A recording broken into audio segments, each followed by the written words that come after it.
బాగున్నా ప్రభు. మీరు మీ వీడియోలు దుమ్ములు వేస్తున్నాయి వాడి వేడి సూటిగా.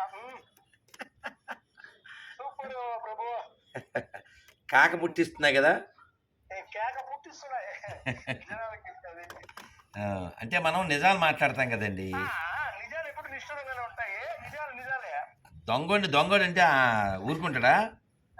అవును ప్రభు, కరెక్ట్ చెప్పారు. పాస్టర్లు 26 క్వశ్చన్లు మనం వేసి దాదాపు సంవత్సరం అయింది. వాళ్ళకి మొన్నే పురిటి నొప్పులు వచ్చినాయి.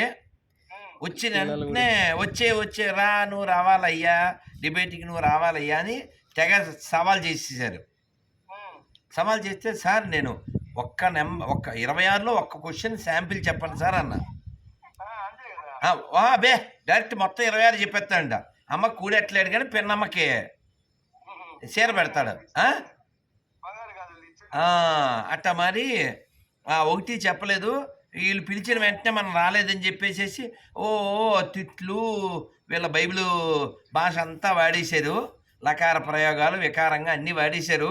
అయినా పర్వాలేదు, వాళ్ళు మన పుట్టిన వాళ్ళే కదా. అందుకని ఎవరైనా నాతో డిబేట్ చేయాలంటే ఈ 15 అర్హతలు ఉండాలని ఒక లిస్ట్ పెట్టాం. మీరు చూస్తే మీరు ఆనందపడతారు. ఎందుకంటే ఓపెన్గా నేను చెప్తున్నాను. మొన్న ఒక జూమ్ మీటింగ్లో కూడా చెప్పాను. నాకు, నా దేశానికి, నా కుటుంబానికి, నా పూర్వీకులకి, ఎడారి మతాలకి అస్సలు సంబంధం లేదని బహిరంగంగా గర్వంగా ధైర్యంగా ప్రకటిస్తున్నాను. ఎవడైతే హిందూ ధర్మాన్ని వ్యతిరేకిస్తాడో వాడు కూడా ఇలాగే ప్రతిజ్ఞ చెయ్యాలి.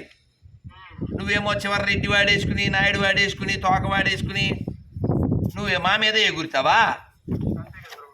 తినేది ఇంటి పోడ్చాము, పాడేదేమో యెహోవాగాడి పాట. వేషాలు. అందుకనే మీ పుట్టకలేంటి, మీ మూలం ఏంటి? ఒక పుస్తకం కోసం సాటి వాళ్ళని, సాటి తెలుగు వాళ్ళని, సాటి హిందువుల్ని, సాటి భారతీయుల్ని, సాటి మనుషుల్ని ద్వేషిస్తారా? పనికి మాలిన బైబిల్ నువ్వును. రాత్రి వాడెవడో కెనడా నుంచి ఫోన్ ఎత్తగానే లాకొడక యెహోవాగాడి లాంగ్వేజ్.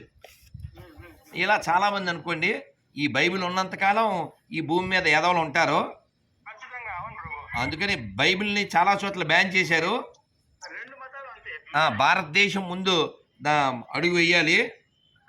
అందరూ మారు మనస్సు పొంది అందరూ మాధవుడిని తెలుసుకున్నారు గాక. సార్ హరే కృష్ణ స్కూల్లో ఉన్నారేమో. హరే కృష్ణ సార్, హరే కృష్ణ, హరే కృష్ణ సార్, సంతోషం సార్, హరే కృష్ణ.